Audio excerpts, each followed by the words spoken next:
एक centigrade scale और दूसरा है फारेनहाइट और तीसरा है एब्सोल्यूट या केल्विन। देखो एक सेंटीग्रेड है, जो कॉमन स्केल होता है वो सेंटीग्रेड है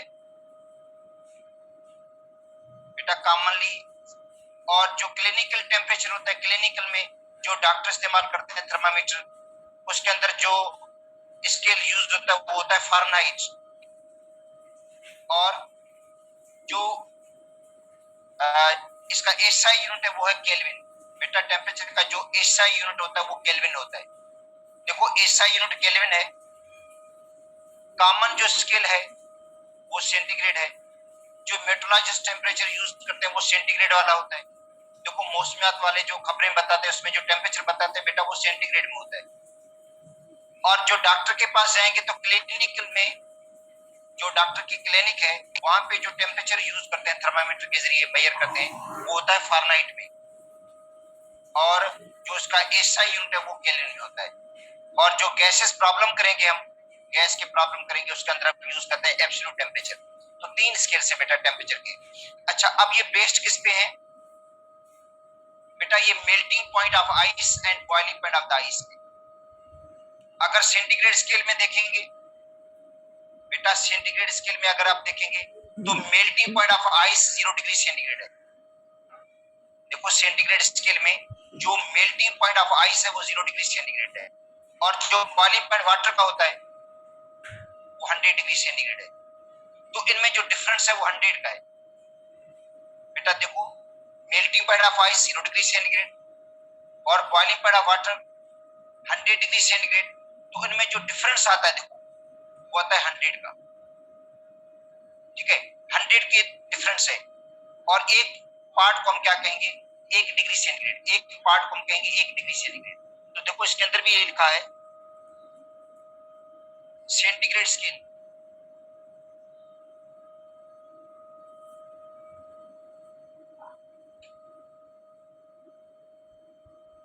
ये क्या है बेटा? 0 मार्क है किसके लिए? Temperature of the ice at 1 atmosphere. इसका मतलब है melting point of the ice at 1 atmosphere pressure. देखो melting point of the ice at 1 atmosphere pressure वो है 0 डिग्री सेंटीग्रेड, और जो बॉइलिंग पॉइंट है वो 100 डिग्री सेंटीग्रेड है। और इनमें जो डिफरेंस है बेटा, इनमें जो स्पेस है या इनमें जो डिफरेंस है वो कितने का है? 100 के इक्वल है। मेल्टिंग पॉइंट और बॉइलिंग पॉइंट में जो डिफरेंस है बेटा 100 का है। तो एक पार्ट को हम कहेंगे 1 डिग्री सेंटीग्रेड, एक पार्ट को हम कहेंगे 1 डिग्री सेंटीग्रेड। अच्छा उसके बाद है फारेनहाइट स्केल, और इसके अंदर जो मेल्टिंग पॉइंट ऑफ आइस है बेटा, melting point of ice 1 atmosphere पे 32 फारेनहाइट। जो आइस का मेल्टिंग पॉइंट है वो 32 फारेनहाइट है। आइस का मेल्टिंग पॉइंट 32 फारेनहाइट, और जो बॉइलिंग पॉइंट होता है आइस का वो है 212 फारेनहाइट। बेटा याद करना पड़ेगा आपको, मेल्टिंग पॉइंट ऑफ आइस 32 और boiling point of water 212 212 Fahrenheit. तो इनमें जो डिफरेंस आ रहा है 180 का आ रहा है। 212 में से अगर 32 माइनस करेंगे आप तो 180 का डिफरेंस है। और 1 डिग्री सेंटीग्रेड को हम क्या कहेंगे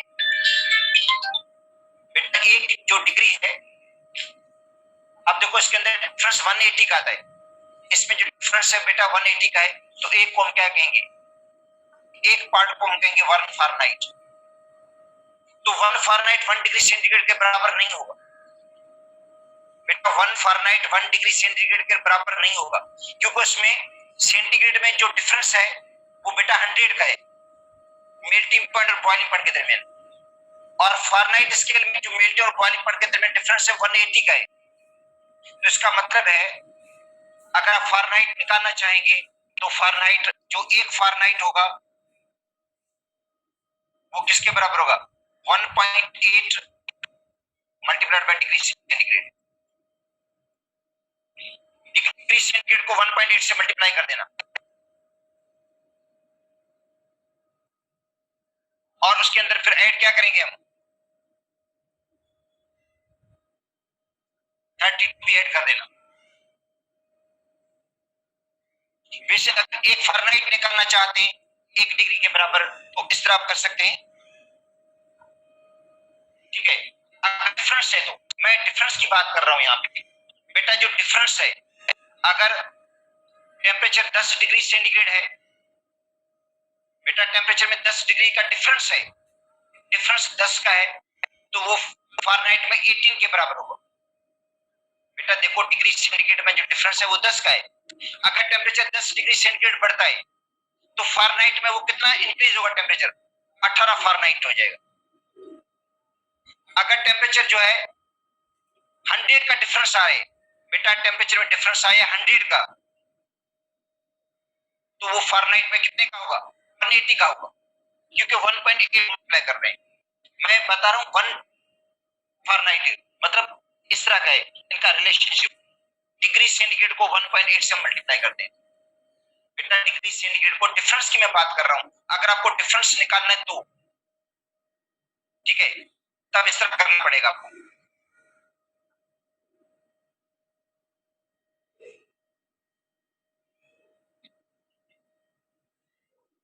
अच्छा, उसके बाद है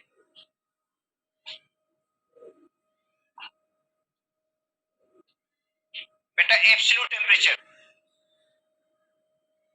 ये ऐसा यूनिट होता है टेम्परेचर का। इसके अंदर melting point of ice at 1 atmosphere pressure is 273 kelvin. बेटा जो आइस का मेल्टिंग पॉइंट है वो 273 केल्विन के बराबर है, 273 केल्विन के बराबर होता है। और जो बॉइलिंग पॉइंट होता है वो 373 केल्विन के बराबर होता है। और ज्यादा प्रिसाइज है तो 373.16 लिख दोगे, ज्यादा प्रिसाइज। अच्छा, अब डिफरेंस केल्विन का और डिग्री सेंटीग्रेड का बराबर है बेटा, जो डिफरेंस है वो डिग्री सेंटीग्रेड और केल्विन का बराबर है। अगर टेम्परेचर 10 डिग्री सेंटीग्रेड बढ़ेगा तो केल्विन में भी टेम्परेचर 10 केल्विन बढ़ जाएगा। अगर टेम्परेचर 100 डिग्री सेंटीग्रेड बढ़ता है तो केल्विन में भी जो इजाफा होगा वो 100 का होगा, बराबर है दोनों का। उसका बेटा डिफरेंस, इसमें भी देखो डिफरेंस 100 का है, 273 और 373 के दरमियान जो डिफरेंस है वो बेटा 100 का है।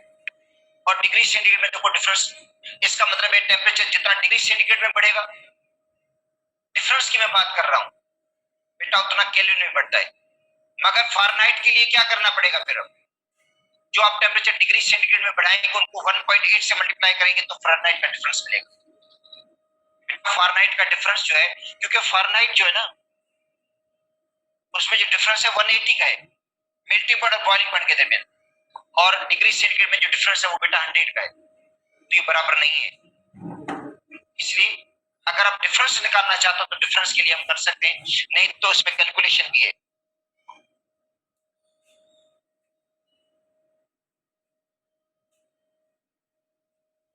अच्छा बेटा देखो, इसके अंदर कैलकुलेशन भी की हुई है कि अगर आप डिग्री सेंटीग्रेड को केल्विन में सॉरी, डिग्री सेंटीग्रेड को आप केल्विन में तब्दील करना चाहते हैं या केल्विन को डिग्री सेंटीग्रेड में तब्दील करना चाहते हैं बेटा, के अंदर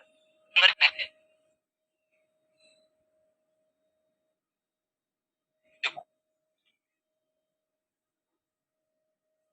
तो केल्विन बराबर होता है डिग्री सेंटीग्रेड प्लस 273.16। जो डिग्री सेंटीग्रेड है इसमें आप ऐड करेंगे 273.16। जितना भी टेम्परेचर आपको डिग्री सेंटीग्रेड में दिया गया है उसमें 273.16 ऐड कर देंगे, तो आपको टेम्परेचर मिल जाएगा किसके अंदर, केल्विन के अंदर। सपोज करते हैं 15 डिग्री सेंटीग्रेड है, ठीक है, उसको कन्वर्ट किसके अंदर करना है, केल्विन के अंदर। तो केल्विन बराबर हो जाएगा 15 प्लस 273.16। बेटा इसके अंदर आप 15 ऐड कर दो, और 15 ऐड करने से आंसर क्या आएगा, यहाँ पे आ जाएगा 8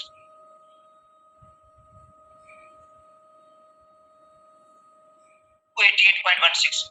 जनरल 288 लिख दीजिए बेटा, 1.16 को ड्रॉप कर देते जनरल कैलकुलेशन के अंदर, मगर एक्यूरेट जो एग्जैक्ट है वो 288.16 है। तो ये डिग्री सेंटीग्रेड को केल्विन में तब्दील कर रहे हैं। अगर केल्विन को डिग्री सेंटीग्रेड में तब्दील करना है, या आपको कहा जाता है 400 केल्विन टू डिग्री सेंटीग्रेड, तो डिग्री सेंटीग्रेड बराबर होगा केल्विन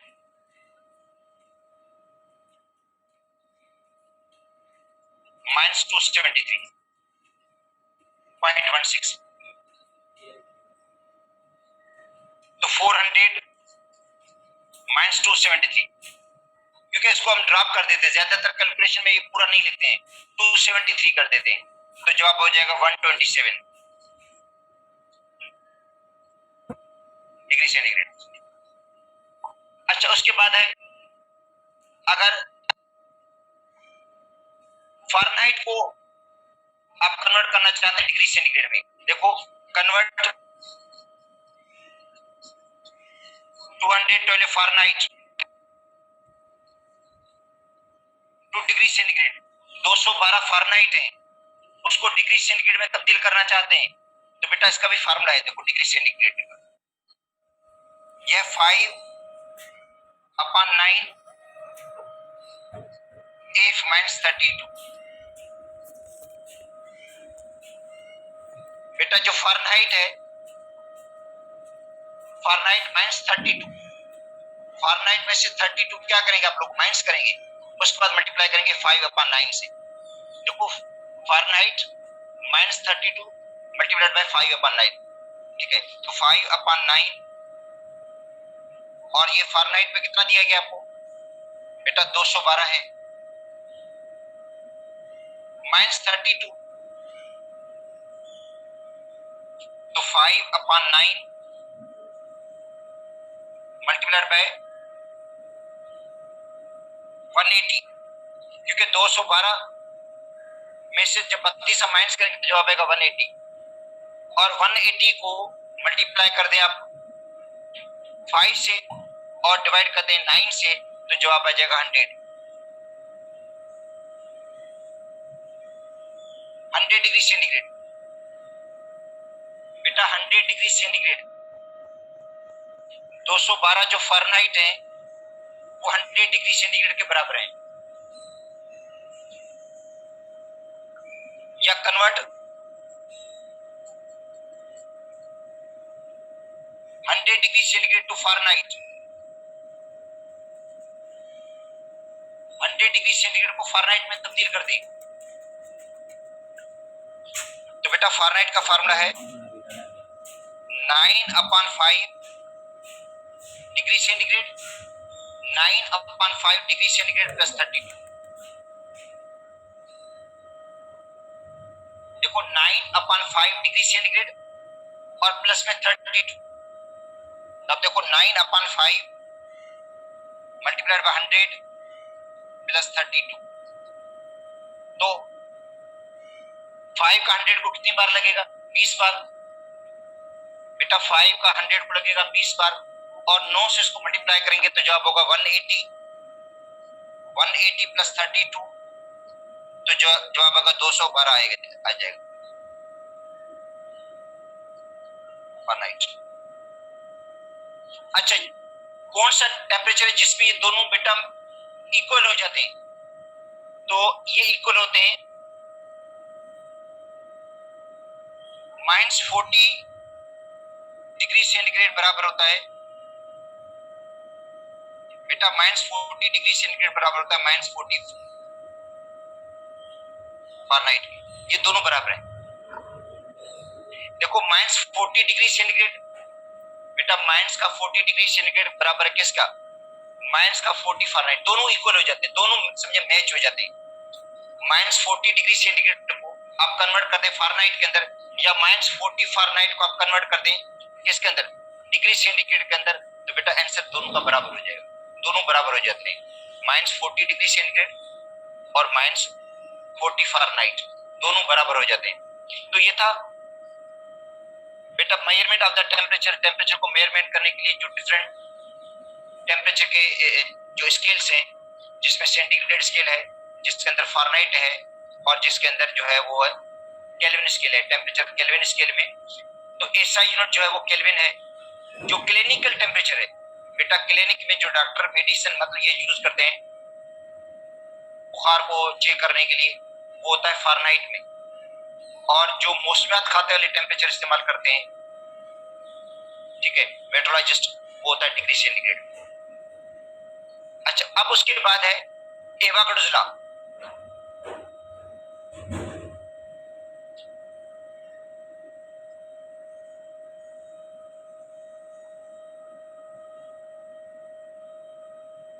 बेटा ये है रिलेशनशिप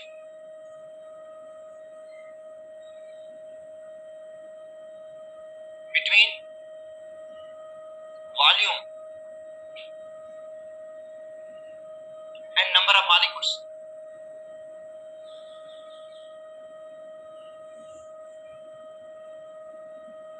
वॉल्यूम और नंबर ऑफ मॉलिक्यूल्स के दरमियान रिलेशनशिप है। देखो एवागाड्रोस लॉ में जो रिलेशनशिप जिसका हम स्टडी करेंगे वो है वॉल्यूम और नंबर ऑफ मॉलिक्यूल्स के दरमियान।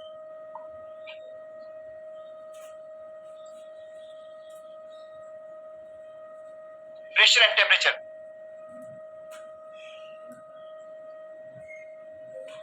बेटा प्रेशर और टेम्परेचर जो होंगे वो कांस्टेंट होंगे।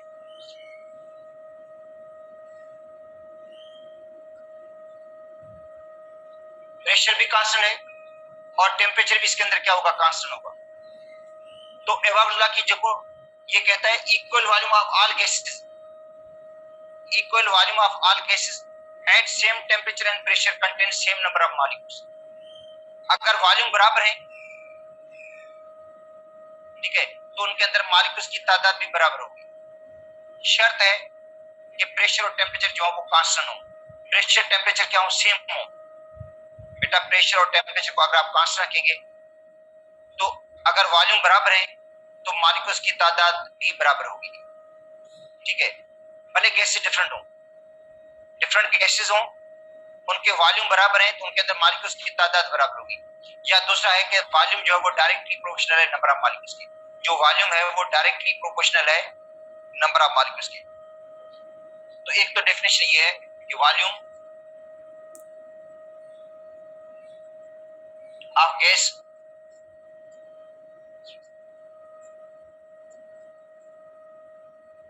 is directly proportional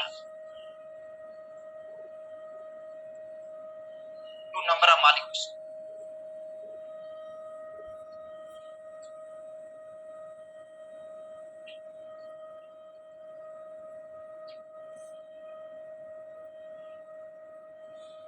And constant temperature and pressure. Constant temperature pressure पे जो वॉल्यूम है वो डायरेक्टली प्रोपोर्शनल है नंबर ऑफ मॉलिक्यूल्स के। देखो बेटा V डायरेक्टली प्रोपोर्शनल है एन के। जो V वॉल्यूम है ये डायरेक्टली प्रोपोर्शनल है एन के नंबर ऑफ मॉलिक्यूल्स के। वॉल्यूम डायरेक्टली प्रोपोर्शनल है नंबर ऑफ मॉलिक्यूल्स के। V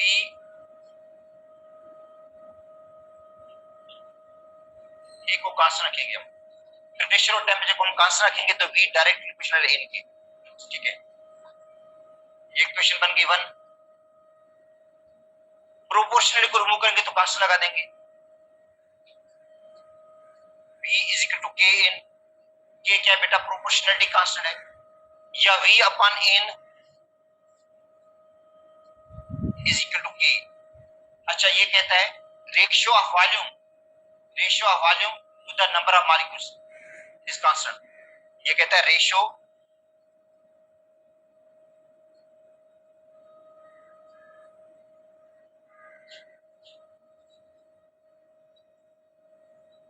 and number of molecules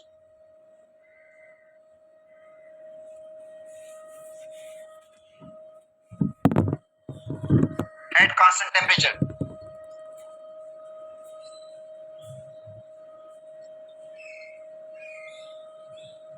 constant temperature and pressure is constant। बेटा जो रेशियो है वॉल्यूम और नंबर ऑफ मॉलिक्यूल्स का क्या होगा, कांस्टेंट होगा eight constant temperature and pressure. तो इसको अगर आगे ड्राइव करना चाहते हैं तो आप इसको इस तरह भी लिख सकते हैं V1 upon N1 is equal to K, या V2 upon N2 is equal to K। अगर दोनों को कंबाइन कर देंगे तो V1 upon N1 is equal to V2 upon N2। अगर हम फर्दर ड्राई करना चाहते हैं, जैसे चार्ल्स लॉ की डेरिवेशन वो भी सेम स्टेप की है, आगे फर्दर नहीं की हुई है, मगर ये कि वॉल्यूम जो है वो डायरेक्टली प्रोपोर्शनल है नंबर ऑफ मॉलिक्यूल्स, और प्रोपोर्शनल को रिमूव करके तो कांस्टेंट लगा देंगे। V is equal to Kn या V upon N is equal to K, ratio है वॉल्यूम और नंबर ऑफ मॉलिक्यूल्स का कांस्टेंट टेम्परेचर प्रेशर पे कांस्टेंट रहेगा। तो V1 upon N1, V1 upon N1 initial volume और ये इनिशियल नंबर ऑफ मॉलिक्यूल्स। तो V1 अपन N1 किसके बराबर है? K के बराबर है। इस तरह V2 अपन N2 भी किसके बराबर होगा? K के बराबर होगा। या V1 upon N1 is equal to V2 upon N2। अच्छा देखो, उसके बाद जो देखें दूसरी डेफिनेशन है वो कहता है इक्वल वॉल्यूम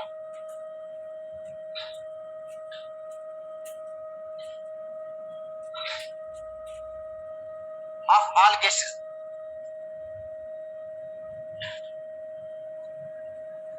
बेटा equal volume of all gases, equal volume जितनी भी गैसेस हों उनके वॉल्यूम इक्वल हों, equal volume of all gases eight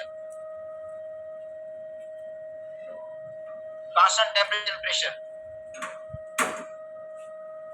nil gate खोल।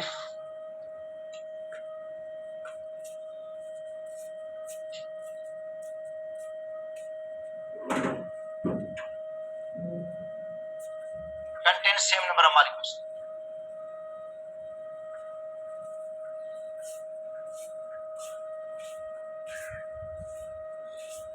तो मॉलिक्यूल्स की तादाद क्या होगी? सेम होगी।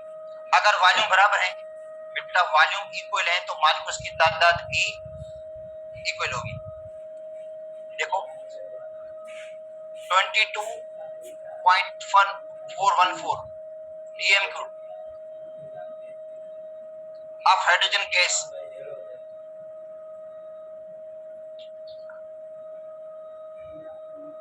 बेटा ये 2.016 ग्राम होंगे हाइड्रोजन गैस के, और मॉलिक्यूल्स की तादाद 6.02 इंटू 10 पावर 23 हो। ठीक है, 22.414 dm cube of oxygen gas 32 ग्राम, और इसके अंदर भी मॉलिक्यूल्स कितने होंगे? 6.02 इन 10 पावर 23।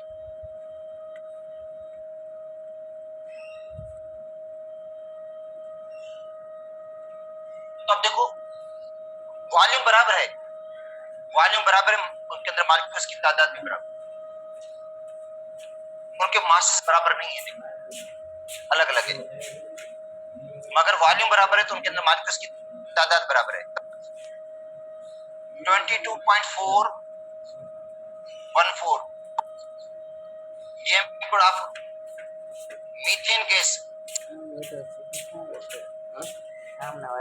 16 ग्राम 6.02 इंटू 10 पावर 23 मॉलिक्यूल्स होंगे उसके अंदर, क्योंकि वॉल्यूम बराबर है। तो बेटा वॉल्यूम अगर बराबर है डिफरेंट गैसेस के तो मॉलिक्यूल्स की तादाद भी बराबर होगी, कांस्टेंट टेम्परेचर और प्रेशर भी। टेम्परेचर क्या हो? कांस्टेंट, प्रेशर भी कांस्टेंट हो। अच्छा अगर 1 dm क्यूब हो, देखो 1 dm cube of H2, 1 dm cube of O2, 1 dm cube of CO2 contains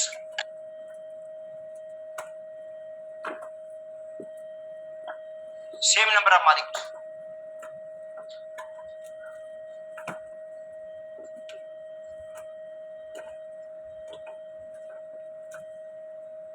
same molecules होंगे at 1 atmosphere pressure and 273 Kelvin temperature पे। बेटा प्रेशर 1 atmosphere हो और टेम्परेचर कितना हो?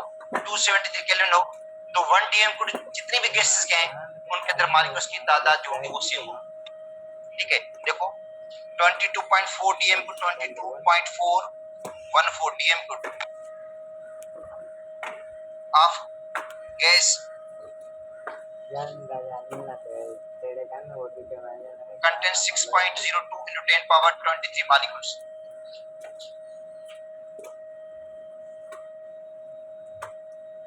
देखो 22.414 डीएम कुड गैस के हैं, उनके अंदर मॉलिक्यूल्स की तादाद कितनी है 6.02 10 पावर 23। तो 1 डीएम कुड में कितनी होगी, क्या करेंगे 6.02 into 10 पावर 23 को डिवाइड कैसे करेंगे 22.414 से, तो जो क्या आएगा 2.68 into 10 पावर 22 मॉलिक्यूल्स पर डीएम कुड। बेटा एक डीएम कुड में इतने मॉलिक्यूल्स होंगे, 1 डीएम कुड जिस भी गैस का हो, एक डीएम कुड किसी भी गैस का हो, उसके अंदर मॉलिक्यूल्स की तादाद क्या होगी 2.68 into 10 पावर 22। 1 डीएम कुड किसी भी गैस का हो, उनके अंदर मॉलिक्यूल्स की तादाद इक्वल हो। अच्छा अब देखो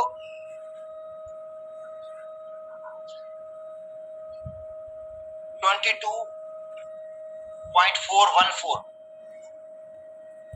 DM could of oxygen gas, इसका मास है 32 ग्राम। बेटा 22.414 डीएम कुड ऑक्सीजन गैस के हैं, उनका मास कितना है 32 ग्राम है। तो 1 डीएम कुड का मास क्या होगा, 1 डीएम कुड का मास कितना होगा, 1 डीएम कुड ऑफ ऑक्सीजन, उसका मास कितना आएगा 32 डिवाइड करेंगे 22.414 से, तो 1.43, शायद आगे 1.43 आगे भी इसकी वैल्यू है, देखकर बता देता हूं 1.43 तो कॉमन है, आगे इसकी वैल्यू है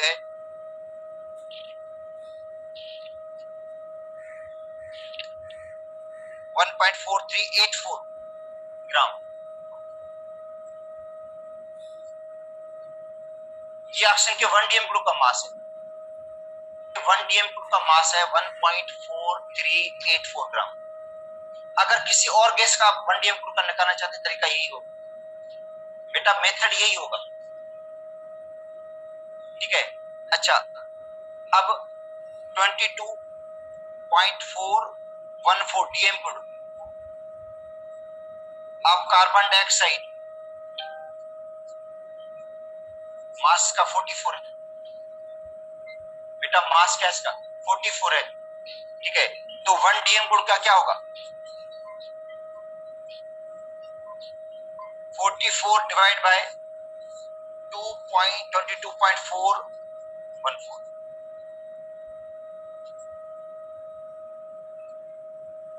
ये ग्राम पर डीएम गुण होगा, ठीक है। तो ये तकरीबन इसका आंसर आएगा राउंड अबाउट 1.999 आएगा या 1.98 आएगा, आप कैलकुलेट करना, 1.99 आएगा तकरीबन राउंड अबाउट, या 1.98 होगा। अप्रॉक्सीमेटली हम तो 2 ग्राम लिख देते हैं बेटा, अप्रॉक्सीमेटली, क्योंकि 44 को डिवाइड कर रहे हैं 22 से, मगर ये वैल्यू थोड़ी बड़ी है इसी से, तो 1.99 कर दो भले, या 1.98 ग्राम पर डीएम को, ग्राम पर डीएम को किसका, कार्बन डाइऑक्साइड का। अच्छा 22.414 डीएम कोड ऑफ ऑक्सीजन वो हाइड्रोजन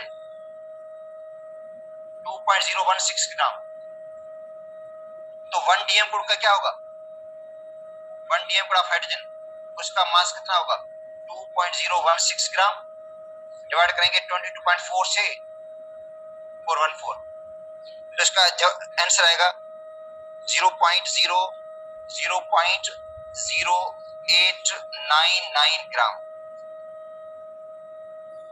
पर DM good.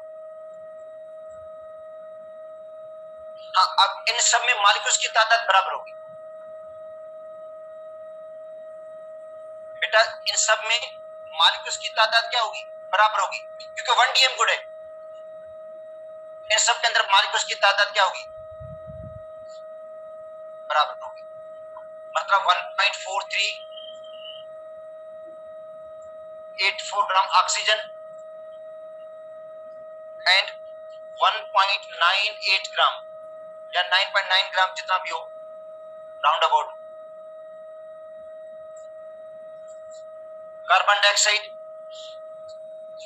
and 0.0899 gram hydrogen contains same number of molecules.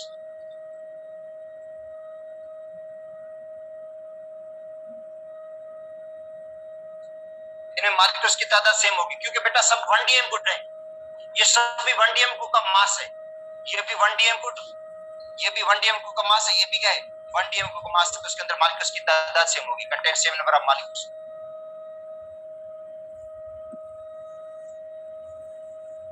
कितने 2.68 into 10 power 22 ये होंगे मॉलिक्यूल्स। और स्पेस बराबर ऑक्यूपाई करेंगे, क्यों भाई? क्योंकि मॉलिक्यूल्स तो वाइडली सेपरेटेड होते हैं बेटा, जो मॉलिक्यूल्स होते हैं गैस के उनका साइज बहुत छोटा होता है, वो वाइडली सेपरेटेड होते हैं, ठीक है। साइज का असर पड़ेगा जब गैस को बहुत ज्यादा कंप्रेस कर दें तब। नॉर्मल कंडीशन पे, एसटीपी कंडीशन पे, स्टैंडर्ड टेंपरेचर प्रेशर की कंडीशन पे जो उनके दरमियान स्पेस है वो तकरीबन मॉलिक्यूल के साइज जो होता है, मॉलिक्यूल का साइज है, जो मॉलिक्यूल्स का डायमीटर है उसी से 300 गुना स्पेस क्या होता है वेकेंट होता है बीच में, इसलिए कोई फर्क नहीं पड़ता, ठीक है, कि मॉलिक्यूल का साइज छोटा है या बड़ा है, स्पेस उतना ही ऑक्यूपाई करेगा बेटा। मॉलिक्यूल का जो साइज है वो छोटा हो या बड़ा हो, स्पेस उतना ही ऑक्यूपाई करेगा, ठीक है, क्योंकि इनके दरमियान स्पेस वेकेंट स्पेस होता है। मॉलिक्यूल का जो साइज है उसी से 300 टाइम्स जो होता है एम्प्टी स्पेस होता है।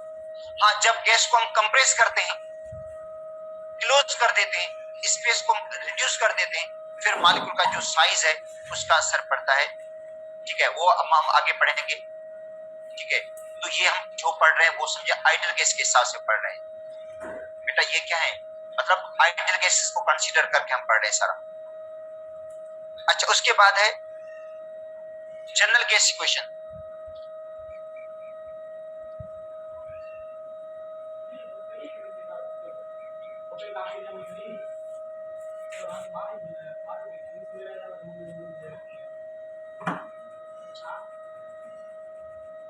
आइडियल गैस इक्वेशन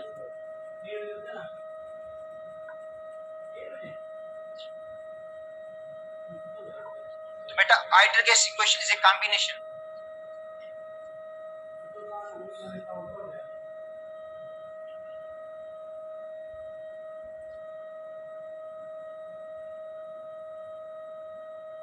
बेटा। आइडियल जो गैस इक्वेशन है या जनरल गैस इक्वेशन है वो कॉम्बिनेशन है of Boyle's law,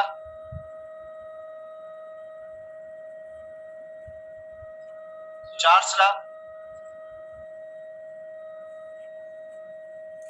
and Avogadro law का।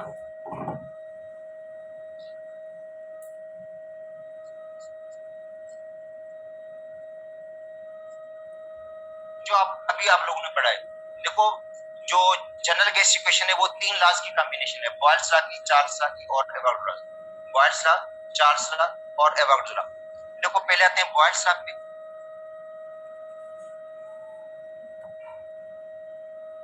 जो कहता है वॉल्यूम जो है इनवर्सली प्रोपोर्शनल है प्रेशर। बेटा गैस का volume of the gas is inversely proportional to pressure. पढ़ कर आए हम, या प्रेशर वॉल्यूम का जो रिलेशनशिप इनवर्स है, बाय कीपिंग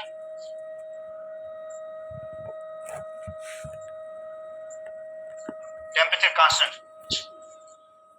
ये क्वेश्चन 1 हो गया।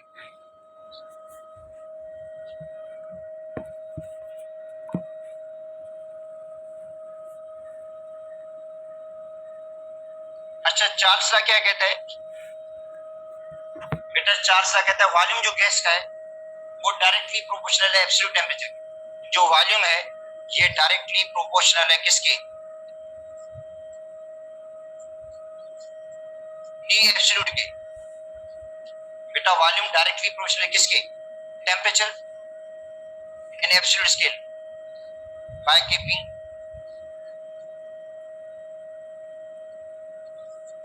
Pressure constant.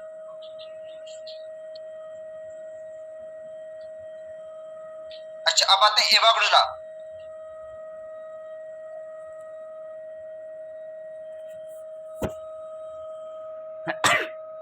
बेटा एवोगाड्रो लॉ, एवोगाड्रो लॉ कहते हैं जो वॉल्यूम है ये डायरेक्टली प्रोपोर्शनल है, वॉल्यूम डायरेक्टली प्रोपोर्शनल है किसके, एन के, नंबर ऑफ मॉलिक्यूल्स की। तो वॉल्यूम है वो डायरेक्टली प्रोपोर्शनल है नंबर ऑफ मॉलिक्यूल्स के, बीटी कांस्टेंट।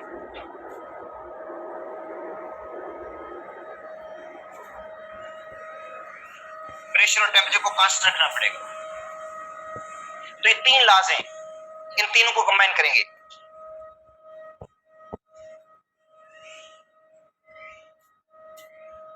बाय कंबाइनिंग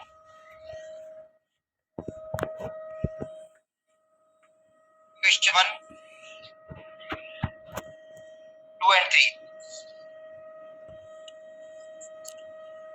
बेटा 1, 2 और 3 को तीनों को कंबाइन कर देंगे। बॉयल्स लॉ, चार्ल्स लॉ और एवोगाड्रो लॉ तीनों को हम कंबाइन कर देते हैं। V कॉमन एक बार लिखा जाएगा, सबके अंदर वॉल्यूम है, साइन ऑफ प्रोपोर्शनलिटी है, तो वॉल्यूम जो है इनवर्सली प्रोपोर्शनल है टेम्परेचर के, डायरेक्टली इनवर्सली प्रोपोर्शनल है प्रेशर के, जो वॉल्यूम है वो इनवर्सली प्रोपोर्शनल है प्रेशर के, डायरेक्टली प्रोपोर्शनल है टेम्परेचर के और डायरेक्टली प्रोपोर्शनल है एन के। बेटा देखो V वॉल्यूम है जो प्रेशर के इनवर्सली है, टेम्परेचर के डायरेक्टली और एन के भी डायरेक्टली है। तो ये क्वेश्चन बन गई 4। अच्छा, अब क्या करते हैं, प्रोपोर्शनलिटी के साइन को रिमूव कर देते हैं। बेटा ये जो प्रोपोर्शनलिटी का साइन है उसको हम रिमूव कर देते हैं और यहाँ पे लगाते हैं जनरल गैस कांस्टेंट R। यहाँ पे जो कांस्टेंट लगेगा उसको हम कहेंगे जनरल गैस कांस्टेंट R लगेगा। तो प्रोपोर्शनलिटी को रिमूव करके इसकी जगह पे जनरल गैस कांस्टेंट R लगा देते हैं, तो बन जाता है V is equal to R upon P into T into N। क्या लग गया बेटा, R लग गया, प्रोपोर्शनल की जगह पे R लग गया। ठीक है, तो R क्या है, जनरल गैस कांस्टेंट है।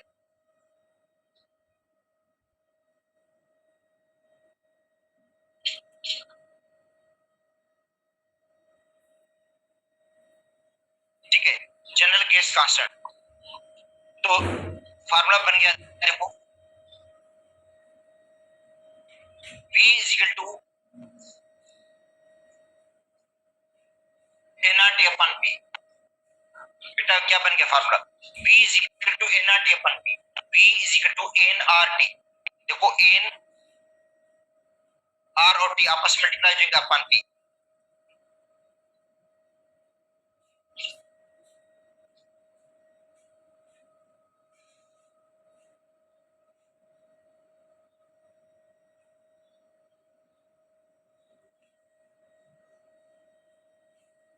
ठीक है, nRT अपॉन P या PV is equal to nRT हो जाएगा, P और V।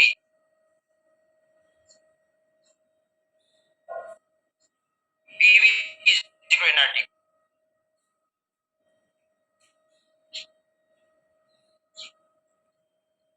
तो ये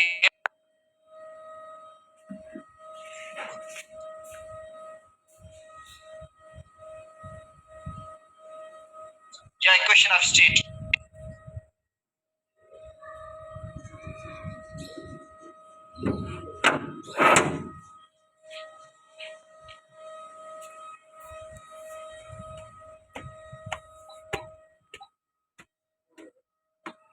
मन के मन के। अच्छा तो बेटा PV इसी से आप वापस ड्राइव कर सकते हैं गेट बंद कर इसको, मोटर तो कर दो और चार्ल्स लॉ को भी। देखो किस तरह, देखो PV nRT है तो P बराबर हो जाएगा nRT अपन V।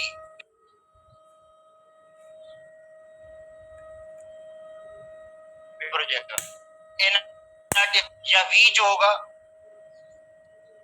ये हो जाएगा nRT अपन V। मोटर डाल है कौन। तो अब देखो इसके अंदर गैस का अमाउंट भी कांस्टेंट है बेटा, गैस का अमाउंट भी क्या है, कांस्टेंट, आर भी कांस्टेंट, टेम्परेचर भी कांस्टेंट। अच्छा, इन बॉयल्स का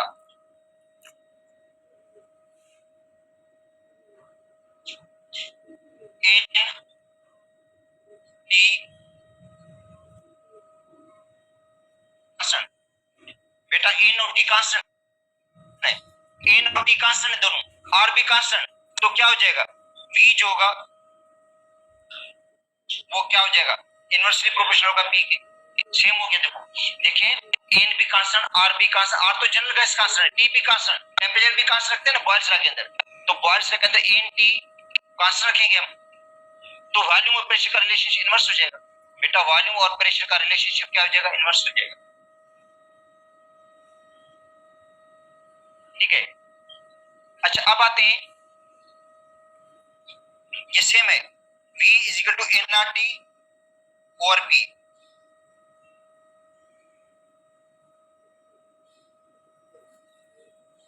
इन Charles law N and P,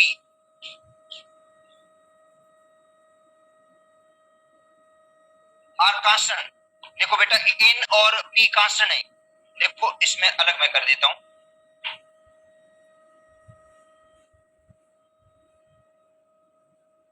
ये कांस्टेंट है, ये बेटा कांस्टेंट है,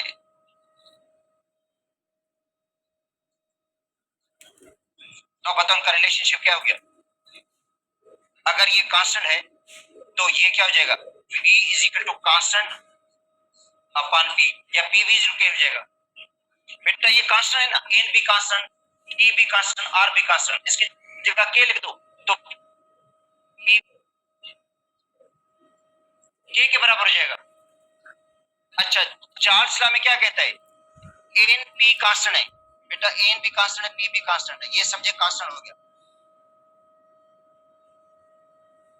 R तो वैसे भी जनरल गैस कांस्टेंट है, N भी कांस्टेंट है, R भी कांस्टेंट है, P भी कांस्टेंट है, किसके अंदर, चार्ल्स लॉ के अंदर, तो क्या बन जाएगा फार्मूला, V is equal to KT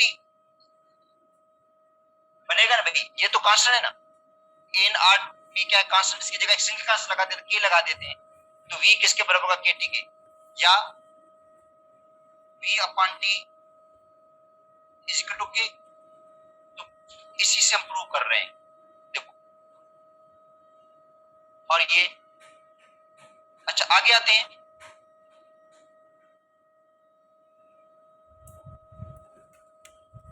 V is equal to NRT upon P,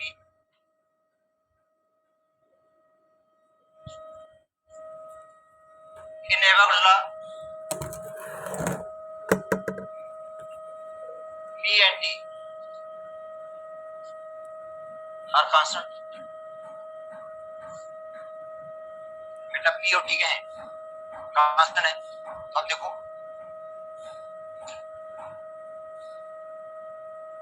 ये तो कांस्टेंट होगी बेटा, R भी कांस्टेंट, जनरल गैस कांस्टेंट है, P टेम्परेचर भी कांस्टेंट, P प्रेशर कांस्टेंट, किसके अंदर, बॉयल्स लॉ के अंदर, तो क्या हो जाएगा, V is equal to KN हो जाएगा, इनकी जगह कांस्टेंट लगा देंगे बेटा, इनकी जगह क्या लगा देंगे, कांस्टेंट लगा देंगे, तो ये भी प्रूव हो गया, ये V is equal to KN, E is equal to KN, तो इसका मतलब है ये जो आइडियल गैस इक्वेशन है इसको आप रिड्यूस कर सकते हैं बॉयल्स लॉ के अंदर भी, चार्ल्स लॉ के अंदर भी, और एवोगाड्रो लॉ के अंदर भी इसको रिड्यूस कर सकते हैं। ठीक है, तो देखो फार्मूला क्या है इसका बेटा, देखो PV is equal to NRT,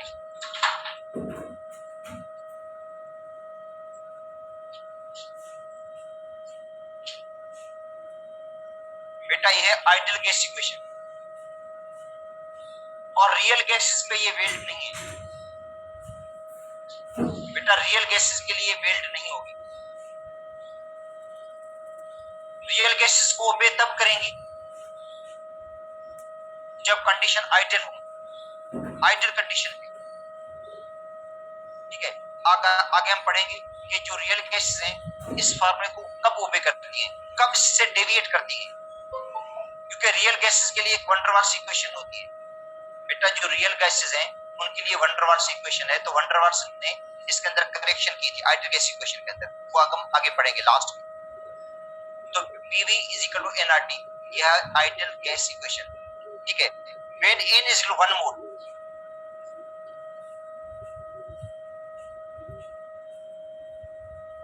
बेटा n की वैल्यू क्या हो, 1 मोल हो। जब n की वैल्यू आप रखते हैं 1 मोल, तो इसकी जगह 1 लगा देंगे, फार्मूला बन जाएगा PV is equal to RT। जब n की वैल्यू 1 हो तो फार्मूला क्या बनेगा, PV is equal to RT हो जाएगा। बेटा n की वैल्यू आप 1 मोल रखेंगे तो फार्मूला क्या बन रहा है, PV is equal to RT, या इसको हम कहेंगे PV upon T is equal to R। बेटा देखो, जब n की वैल्यू 1 मोल हो,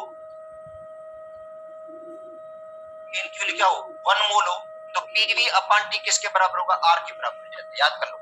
जब n की वैल्यू 1 मोल हो, ठीक है, n की वैल्यू 1 मोल हो, तो PV अपॉन T, PV का मतलब P और V का प्रोडक्ट, बेटा P और V का प्रोडक्ट, P और V की मल्टीप्लिकेशन, ठीक है, उसको डिवाइड किससे करें, T से, तो उसका जो रेशियो होगा वो किसके बराबर होगा, बेटा R के बराबर होगा। तो PV अपॉन T किसके बराबर है, R के बराबर है, ठीक है। अगर इनिशियल प्रेशर हम P1 रखते हैं, बेटा इनिशियल प्रेशर रखते हैं P1 और वॉल्यूम रखते हैं V1 और टेम्परेचर रखते हैं T1, तो P1 V1 अपॉन T1 किसके बराबर होगा, R के। इनिशियल प्रेशर गैस का P1 है, जो गैस का इनिशियल वॉल्यूम है बेटा V1 है, और इनिशियल टेम्परेचर है T1, ठीक है, तो P1 upon T1, V1 upon T1 किसके बराबर होगा, R के। इस तरह final pressure P2, final volume V2 और टेम्परेचर फाइनल T2, तो P2 V2 अपॉन T2 ये भी किसके बराबर होगा, R के बराबर होगा, ठीक है। देखो बेटा P1 V1 अपॉन T1 ये भी R के बराबर है, तो P2 V2 अपॉन T2 का रेशियो भी R के बराबर होगा। इसका मतलब ये दोनों बराबर होंगे। P1 V1 अपॉन T1 किसके बराबर हो जाएगा, P2 V2 अपॉन T2 के बराबर हो गया, क्योंकि दोनों बेटा R के बराबर है, ये भी R के बराबर है। देखो P1 V1 अपॉन T1 भी R के बराबर है, P2 V2 अपॉन T2 भी किसके बराबर है, R के बराबर है। इस दोनों को हम कंबाइन करेंगे तो बन जाएगा P1 V1 upon T1 is equal to P2 V2 upon T2। देखो P1 V1 upon T1, P1 V1 upon T1 ये भी R के बराबर है, P2 V2 अपॉन T2 भी R के बराबर है, दोनों इक्वल हो गए समझे, क्योंकि ये भी R के बराबर ये भी R के बराबर, तो ये आपस में क्या हो जाएंगे, बराबर हो जाएंगे। तो P1 V1 अपॉन T1 ये बराबर हो जाएगा P2 V2 अपॉन T2 के इक्वल होगा, ठीक है। अब आते हैं बेटा R की जो वैल्यू है इसको कैलकुलेट करना।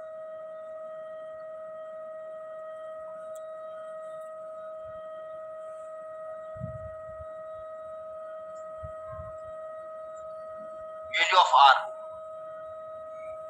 in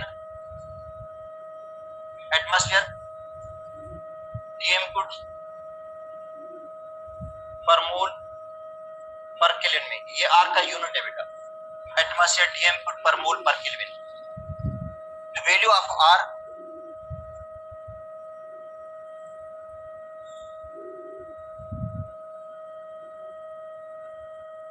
is based upon Avogadro's law।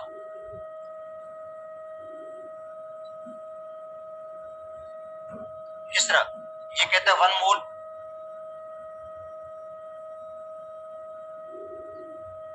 of any gas at STP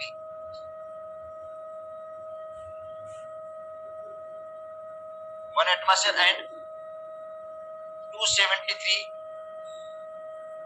Kelvin occupy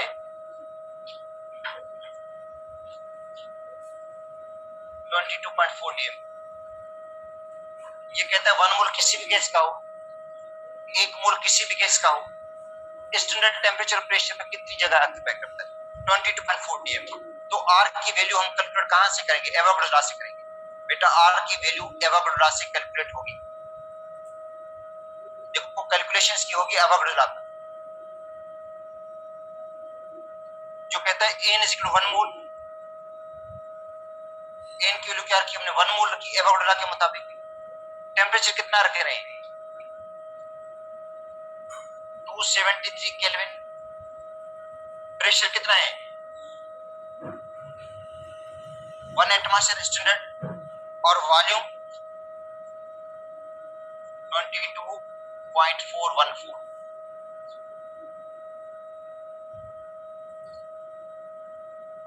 ये और आर की वैल्यू आपने कैलकुलेट करनी है। तो बेटा फार्मूला है PV is equal NRT. Formula क्या है पीवी इज इक्वल एनआरटी और आर आपने कैलकुलेट करना है। आपने कैलकुलेट करना है आर, तो पीवी अपान आपने आर वैल्यू करना है, तो बेटा पी और वी ऊपर जाएंगे, एन और टी नीचे आ जाएंगे। एन और टी नीचे आएंगे। तो प्रेशर क्या है 1 एटमॉस्फेयर। वॉल्यूम कितना है 22.414 डीएम को। और एन की वैल्यू क्या है 1 मोल और टेम्परेचर है 273 केल्विन। तो इसका जो आंसर आएगा वो आएगा 0.0821। बेटा 0.0821, 0.0821। यूनिट क्या आएगा इसका एटमॉस्फेयर। डीएम के ऊपर है और मोल और केल्विन इनवर्स में है। नीचे नीचे ऊपर जाएंगे माइनस में हो जाएंगे पर मोल पर केल्विन। ठीक है बाकी हम कल देखेंगे।